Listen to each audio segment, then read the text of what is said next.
नमस्कार मित्रांनो, शेळी पालनाची सुरुवात कशी करावी याबद्दल हा व्हिडिओ आहे. तर आपण हा व्हिडिओ चालू करूया.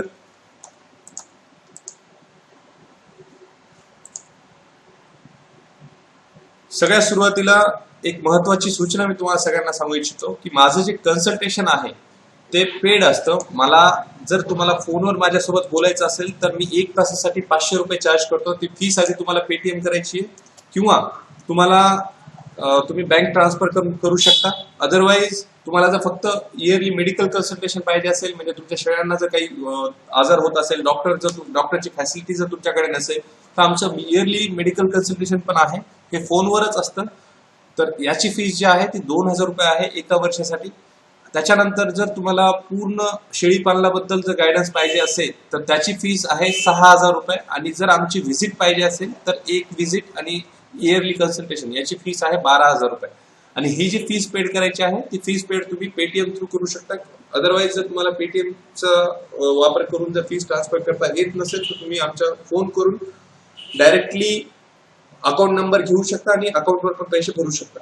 पण माझे जर व्हिडिओ तुम्ही पाहिले तर सगळे व्हिडिओ पाहून घ्या, त्याच्यातून तुम्हाला बऱ्यापैकी माहिती मिळेल. मला डायरेक्ट कॉल करायची कुणालाही गरज नाहीये. माझे जवळपास आज युट्यूब म्हणजे हा व्हिडिओ सोडून जवळपास 150 व्हिडिओ आहेत शेळी पालनाबाबत युट्यूबवर व्हॉट आय थिंक अबाउट किंवा अजित मुळीक असं जरी सर्च केलं तरी माझे सगळे व्हिडिओ तुम्हाला मिळतील. तर आपण आता हा व्हिडिओ चालू करूया की शेळी पालन सुरू करण्यासाठी आपण कसं करायला पाहिजे सुरुवात. तर सगळ्यात सुरुवातीला एक गोष्ट लक्षात ठेवायची आहे की जर आपल्याला शेळी पालन चालू करायचं असेल तर शेळी पालन चालू करण्याचा जी काही पद्धत आहे त्याचे म्हणजे शेळी पालनाला मेनली आपण 3 भागामध्ये डिवाइड करू शकतो. जर समजा आपल्याला शेळी पालन चालू करायचं असेल तर सगळ्यात सुरुवातीला शेळीचं खाद्य, त्याच्यानंतर शेळीला आपल्याला ज्या ठिकाणी ठेवायची ती जागा आणि त्या जागेवर आपल्याला जे शेड उभारायचे ते शेड, आणि त्याच्यानंतर येते शेळी. तर हा क्रम आपल्याला शेळी पालन चालू करताना लक्षात ठेवायचा आहे की सगळ्यात सुरुवातीला आपल्याला शेळीचा खाद्याचा विचार करायचा. त्याच्यानंतर आपल्याला शेळी पालन ज्या जागेवर चालू करायचंय त्या जागेवर कोणत्या प्रकारचं शेड आपल्याला उभा करायचंय त्या शेडचा विचार करायचा. आणि ह्या दोन्ही गोष्टी झाल्यानंतर आपल्याला शेळीचा विचार करायचा. हा जो क्रम आहे हा क्रम आपण जर फॉलो केला तर आपल्याला शेळी पालनामध्ये कसलाही प्रकारचं नुकसान होणार नाही. 90% शेळी पालनाची तयारी तुम्ही हा क्रम जर व्यवस्थित फॉलो करून जर सुरुवात केली तर तुम्ही 90% तयारी करू शकता. शेळी पालन म्हणजे एक व्यवस्थितरित्या तुम्ही चालू करू शकता. आता परत खाद्याकडे आपण येऊयात. शेळीचं खाद्य जे आहे, जर तुम्ही शेळी पालनाला सुरू करताना सगळ्यात सुरुवातीला शेळी पालनाच्या खाद्याचा विचार करत असाल किंवा या तिन्ही गोष्टीचा विचार करत असाल की खाद्य, जागा आणि शेळी, तर या तिन्हीचा विचार तुम्हाला उन्हाळा, पावसाळा आणि हिवाळा या तिन्ही ऋतूंचा, या तिन्ही सीझनचा विचार करून तुम्हाला शेळी पालनाचा साठी खाद्य, जागा आणि शेळीचा विचार करायचा आहे. तर आपण आता एक एक पॉइंट घेऊया. सगळ्यात सुरुवातीला येतं खाद्य. म्हणजे मी यासाठी म्हणतोय की जर समजा कोणी नवीन शेळी पालक असेल आणि त्याला जर शेळी पालन चालू करायचंय तर शेळी पालन चालू करताना सगळ्यात सुरुवातीला पहिली गोष्ट जी आपल्याला लक्षात घ्यायची आहे ती गोष्ट म्हणजे शेळीला लागणारं खाद्य. आता हे खाद्य वेगवेगळं असतं. म्हणजे कसं, उन्हाळ्यामध्ये शेळ्यांना वेगळं खाद्य लागतं, पावसाळ्यामध्ये शेळ्यांना वेगळं खाद्य लागतं, हिवाळ्यामध्ये शेळ्यांना वेगळं खाद्य लागतं. त्याच्यामुळे ज्या वेळेस तुम्ही शेळी पालनासाठी एखाद्या असं याचा म्हणजे खाद्याचा विचार करताय त्यावेळेस तुम्हाला या तिन्ही सीझनचा विचार करूनच तुम्हाला शेळी पालनाचा खाद्याचा विचार करायचा. कारण की जर समजा तुमच्याकडे उन्हाळ्यामध्ये हिरवा चारा अवेलेबल नसेल तर त्यावेळेस हिरव्या चाऱ्याला साठी अल्टरनेट कोणतं खाद्य आहे त्याचा विचार करायचा आहे. उदाहरणार्थ उन्हाळ्यामध्ये तुम्ही हायड्रोफोनिक्सचा वापर करू शकता.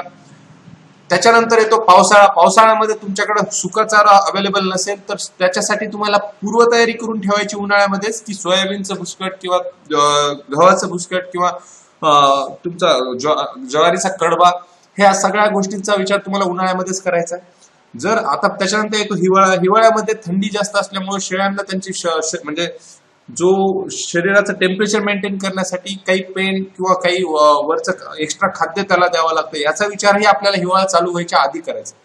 आता एक नवीन शेळी पालकाचा जर विचार केला तर आपल्याला एक गोष्ट नेहमी लक्षात घ्यायची आहे की आपल्याला जर शेळी पालन चालू करायचं असेल तर सगळ्यात सुरुवातीचा जो विचार करण्याचा मुद्दा आहे तो मुद्दा म्हणजे आहे शेळीला लागणारं खाद्य. समजा आपल्याला 10 शेळ्यांपासून शेळी पालन चालू करायचंय तर त्या 10 शेळ्यांना उन्हाळा, पावसाळा आणि हिवाळा या तिन्ही सीझन मध्ये कोणतं खाद्य लागतं याचा विचार आधी तुम्हाला करायचा आहे. याचा विचार जर तुम्ही आधी केला तर त्याच्यानंतर तो अंमलात आणायचा. म्हणजे जर समजा तुम्ही शेळी पालन चालू करणारच आहात तर कधीच अशी चूक करायची नाही की आधी शेड मारून घ्यायचं, त्याच्यानंतर शेळ्या आणायच्या, त्याच्यानंतर खाद्याचा विचार करायचा. आधी सगळ्यात आधी खाद्याचा विचार करा. जर खाद्य तुम्हाला व्यवस्थित झालं, म्हणजे आता माझा शेळी पालनाचा खाद्याबद्दलचा व्हिडिओ आहे, त्या व्हिडिओची डिस्क्रिप्शन लिंक पण मी या व्हिडिओच्या डिस्क्रिप्शन बॉक्समध्ये दिलेली आहे. तुम्ही खाद्याचं त्याच्यामध्ये पूर्ण डिटेल माहिती दिलेली आहे, तो व्हिडिओ तुम्ही पाहून घ्या. तर शेळी पालनाचं जर खाद्य जर विचार केलं, शेळीला लागणारं खाद्य हे तुम्ही आधी तुमच्या म्हणजे सपोज तुमच्याकडे 1 एकर जागा आहे, ह्या 1 एकर मध्ये तुम्हाला शेळी पालन चालू करायचं आणि सुरुवात तुम्ही 10 शेळ्यांपासून चालू करणार आहात. तर सगळ्यात सुरुवातीला जो मुद्दा डोक्यात घ्यायचा आहे की आपल्याला सगळ्यात आधी शेळीला लागणारं कमीत कमी 5 प्रकारचं खाद्य तुम्ही तिथं म्हणजे त्या खाद्याची तिथून तुम्ही उत्पन्न घेणार आहात. मग त्याच्यासाठी आधी तुम्हाला शेळी पालनासाठी आधी त्या लागणाऱ्या शेळ्याला लागणाऱ्या खाद्याचा म्हणजे वेगवेगळ्या म्हणजे सपोज गवत आहे, 2-3 प्रकारचं गवत आहे, NH06 आहे, DHN6 आहे, ह्या गवताचं आधी नियोजन करून घ्यायचं. हे गवत आणि शेळीला लागणारं जे बाकीचं खाद्य आहे ते आधी तिथं तुम्हाला लावायचंय. ह्याच्यामध्ये 3 महिने म्हणजे आणि ते लावल्यानंतर कमीत कमी 3 महिने टाइम घेईल की त्याच्या ते पूर्णपणे तयार होण्यासाठी, म्हणजे ते शेळ्यांना खायला टाकण्यासाठी. मग ज्यावेळेस 3 महिन्याचा पिरियड शेळ्याचा खाद्य म्हणजे जातो, म्हणजे तुम्ही जे शेळ्यांचं खाद्य आहे ते तुमच्या शेतामध्ये उगवण्यासाठी कमीत कमी 3 महिने जातील. ते 3 महिने जाऊ द्यायचे, पण आधी खाद्याचं पूर्ण नियोजन करून घ्यायचं. आता ज्या वेळेस तुम्ही खाद्याचं नियोजन पूर्ण करून घेणार आहात त्याच्यानंतर म्हणजे कमीत कमी 3 महिन्यानंतर तुम्हाला त्याच्यानंतर विचार करायचा की आता आपल्याला शेळीला लागणारं शेड कसं बांधायचं. आता ही जी जागा किंवा शेड आहे, या शेड बांधताना पण तिन्ही सीझनचा विचार करायचा की आपण जे शेड बांधणार आहोत त्या शेडमध्ये उन्हाळ्यामध्येही शेळ्यांना प्रॉब्लेम येणार नाही, पावसाळ्यामध्येही शेळ्यांना काही त्रास होणार नाही आणि हिवाळ्यामध्येही शेळ्यांना त्रास होणार नाही. मग जे लोक मला म्हणजे कमेंट बॉक्समध्ये कमेंट करून विचारतात किंवा काही बाकीचे प्रश्न विचारतात की मी नाशिकचा आहे, मी नागपूरचा आहे, मी वाशिमचा आहे, मी इकडे जळगावचा आहे, आमच्याकडे ऊन जास्त असतं, आमच्याकडे पाऊस जास्त असतो, आमच्याकडे थंडी जास्त असते, तर त्यांच्यासाठी असं आहे की आधी तुम्हाला खाद्याचं नियोजन तुमचं झालं, म्हणजे तुम्हाला शेळी पालन चालू करायचं आणि तुम्हाला खाद्याचं नियोजन तुम्ही केलेलं आहे. आता तुम्ही तुमच्या जागेचा विचार करायचा आणि जागेमध्ये कसल्या प्रकारचं शेड बांधायचं त्याचा विचार करायचा. आता जर समजा तुमच्याकडे ऊन जास्त असेल तर याचा विचार करा की तुम्ही जे शेड बांधणार आहात त्याची हाईट ही बाकीच्या नॉर्मल शेड जे बांधतो आपण त्याच्यापेक्षा कमीत कमी 4 ते 5 फुटाने उंच असली पाहिजे, म्हणजे मध्ये ज्या शेळ्या तुम्ही ठेवणार आहात त्याला काही त्रास होणार नाही. जर तुम्हाला पावसाळ्यामध्ये जर तुमच्याकडे पाऊस खूप जास्त आहे, म्हणजे कोकणातल्या लोकांचा ज्यावेळेस मला फोन येतो की आमच्याकडे पाऊस भरपूर असतो, मग आम्ही शेड कसं बांधायचं, तर त्यांच्यासाठी इलिव्हेटेड स्ट्रक्चर आहे. जमिनीपासून कमीत कमी 5 ते 6 फूट जे आहे ते तुम्हाला शेड म्हणजे शेडची उंची जी आहे जमिनीपासून कमीत कमी 5 ते 6 फूट उंच घ्यायची आहे आणि त्याच्यानंतर त्या एलिव्हेटेड प्लॅटफॉर्मवर तुम्हाला शेळी पालनाचं शेड बांधायचं आहे. मग आता हे जे आहे आपल्या बजेटनुसार आहे, पण जर समजा तुमच्याकडे पावसाळा खूप जास्त आहे, पाऊस खूप जास्त पडतो, पाण्याचा खूप त्रास आहे पावसाळ्यामध्ये, तर तुम्हाला एलिव्हेटेड स्ट्रक्चरच फायदेशीर आहे. जर तुम्ही डायरेक्ट ग्राउंड लेवलला शेळी पालनाचं शेड जर उभा केलं तर त्याचा तुम्हाला फायदा होणार नाही, त्याच्यामध्ये तुमचं नुकसान होऊ शकतं. त्याच्यानंतर प्रश्न येतो हिवाळ्याचा.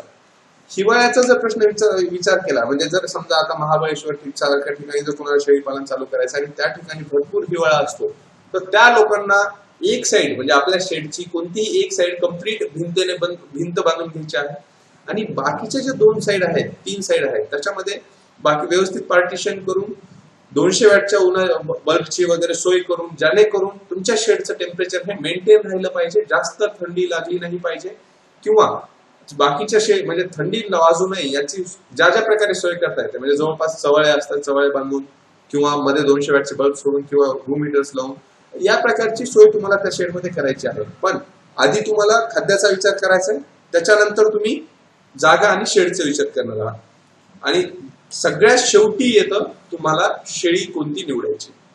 मग आता ज्यावेळेस आपण शेळी पालन चालू करणार होतो, सुरुवातीला ज्यावेळेस आपण चालू करणार त्यावेळेस आपण आता शेळीला लागणाऱ्या खाद्याचा विचार केला.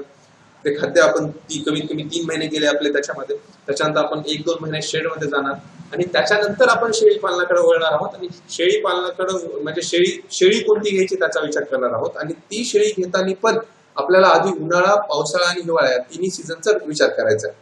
मग आता या तिन्ही सीझनचा ज्यावेळेस आपल्याला विचार करायचा आहे त्यावेळेस तुम्ही कमीत कमी 5 ते 10 शेळ्यांबद्दल माहिती घ्या पूर्ण. ते माहिती घेतल्यानंतर आपल्या सीझन मध्ये कोणती शेळी आपल्याकडे म्हणजे आपल्याकडे टिकू शकते, म्हणजे उन्हाळ्यामध्ये कोणती शेळी दम धरू शकते, पावसाळ्यामध्ये कोणती शेळी दम धरू शकते, किंवा हिवाळ्यामध्ये, अशी तिन्ही ऋतूंमध्ये कोणती शेळी व्यवस्थित टिकू शकते याचा विचार करा. आणि त्याच्यानंतर तुम्ही शेळी म्हणजे कोणती शेळी घ्यायची हीच ती शेळी निवडा. तर हा आहे क्रम. म्हणजे जर तुम्हाला शेळी पालन चालू करायचं असेल तर आधी आपल्याला खाद्याचं नियोजन करायचंय. खाद्याचं नियोजन ज्यावेळेस पूर्ण होईल त्यावेळेस आपल्याला जागा आणि शेडचं व्यवस्थित रचना करून घ्यायची आणि त्याच्यानंतर आपल्याला शेळी निवडायची आहे की आपल्याला कोणती शेळी ठेवायची. आणि सुरुवातीला माझं असं मत आहे की जी स्वस्तातली शेळी आहे, म्हणजे डायरेक्ट शेळी पालन जर तुम्हाला चालू करायचं असेल तर जी स्वस्तातली शेळी आहे ती शेळी तुम्ही निवडा आणि त्या शेळीपासून शेळी पालन चालू करा. आता जर या हा जो क्रम दिलेला आहे की सगळ्यात सुरुवातीला खाद्य, जागा आणि शेळी, हे जर पूर्ण प्रोसिजरली फॉलो करायचं केलं तर तुम्हाला शेळी पालन जर तुम्ही आज विचार केला चालू करायचं आणि तुम्ही खाद्याचं नियोजन चालू केलं तर खाद्याचं नियोजन पूर्ण होईपर्यंत तुमचे 3 ते 4 महिने जातील. त्याच्यानंतर शेड पूर्ण होण्यासाठी 2 महिने जातील, म्हणजे 6 महिने झाले, आणि शेळी आणण्यासाठी कमीत कमी 2 महिने जातील, म्हणजे 8 महिन्यामध्ये तुमचं शेळी पालन चालू होईल जर तुम्ही आजच्या तारखेला जर विचार केला तर. आणि हे जर 8 महिन्यामध्ये चालू होत असेल किंवा याच्यापेक्षा जास्त टाइम चालू होत असेल, लागून जर चालू होत असेल तर ते 100% सक्सेसफुल राहील. पण जर तुम्ही आज विचार केला आणि एका महिन्यामध्ये जर तुमचं शेळी पालन चालू झालेलं असेल तर याचा अर्थ असा होतो की तुम्ही शेळी पालनासाठी लागणाऱ्या पूर्वतयारीची व्यवस्थित नियोजन केलेलं नाहीये आणि याचा सगळ्यात मोठा धोका हा तुम्हालाच होऊ शकतो. आणि तुम्हालाच ह्याचा म्हणजे शेळी पालनामध्ये जो होणारा नफा आहे तो होणार नाही. त्याच्यामुळे आधी जर समजा आधीच तुमच्याकडे खाद्य भरपूर आहे, उपलब्ध आहे, तर तुम्हाला जे खाद्याचं नियोजन करण्यासाठी लागणारे 3 महिने आहेत ते तुमचे कमी होतील. तुमचं शेळी पालन हे 2 ते 4 म्हणजे कमीत कमी 3 महिन्यामध्ये चालू होईल. पण मिनिमम 6 महिने हे शेळी पालनाला, नवीन शेळी पालकाला ज्याच्याकडे काहीही नाहीये पण शेळी पालन करायचं त्याला मिनिमम 6 महिने हे लागायलाच पाहिजेत. आणि जर ते व्यवस्थित 6 महिन्याचा वेळ घेऊन जर त्यांनी शेळी पालन चालू केलं, मी जो सांगितलेला क्रम आहे खाद्य, जागा, शेड आणि शेळी हे जर फॉलो करून, तर तुमचं व्यवस्थित होईल. म्हणजे व्यवस्थित त्याच्यामध्ये कसल्याही प्रकारचा धोका तुम्हाला राहणार नाही शेळी पालन चालू झाल्यानंतर. आता हेच जर समजा आपण उलट केलं, सगळ्यात आधी आपण शेड बांधलं, ठीक आहे, आपण उन्हाळा, पावसाळा, हिवाळ्याचा विचार करून शेड बांधला, त्याच्यानंतर आपण शेळी आणली, ठीक आहे, आपण व्यवस्थित शेड बांधले, चांगल्या प्रकारचं शेड बांधलं ज्याच्यामध्ये उन्हाळ्या, पावसाळा, हिवाळ्यामध्ये कोणत्याही प्रकारच्या शेळीला कसलाही त्रास होणार नाही. त्याच्यानंतर तुम्ही शेळ्या आणल्या, ठीक आहे, शेळ्या टाकूनही दिल्या, तुमचं शेळी पालन चालू झालं. आणि त्याच्यानंतर जर तुम्ही खाद्याचा विचार केला आणि नंतर खाद्य तुम्ही तिथून पुढे जर खाद्य लावायला चालू केलं किंवा म्हणजे जे गवत वगैरे लागणार, शेळीला लागणार ते विकत आणून जर द्यायला चालू केलं तर तुम्हाला तुमचं शेळी पालन कधीही परवडणार नाही. त्याच्यामुळे ज्यावेळेस पण तुम्हाला शेळी पालन चालू करायचं त्यावेळेस एक गोष्ट लक्षात ठेवायची की आपल्याला खाद्याचा आधी विचार करायचा आहे, त्याच्यानंतर शेळी पालनाला लागणाऱ्या जागेचा विचार करायचा आणि त्याच्यानंतर शेळीचा विचार करायचा. हा क्रम आहे शेळी पालन. जे नवीन लोक शेळी पालन चालू करणार आहेत त्यांच्यासाठी प्रत्येकानं शेळी पालन याच पद्धतीने चालू करायला पाहिजे, तरच तुम्हाला शेळी पालनामध्ये कसलाही म्हणजे तोटा होण्याचा जो चान्स आहे तो 90% कमी होईल.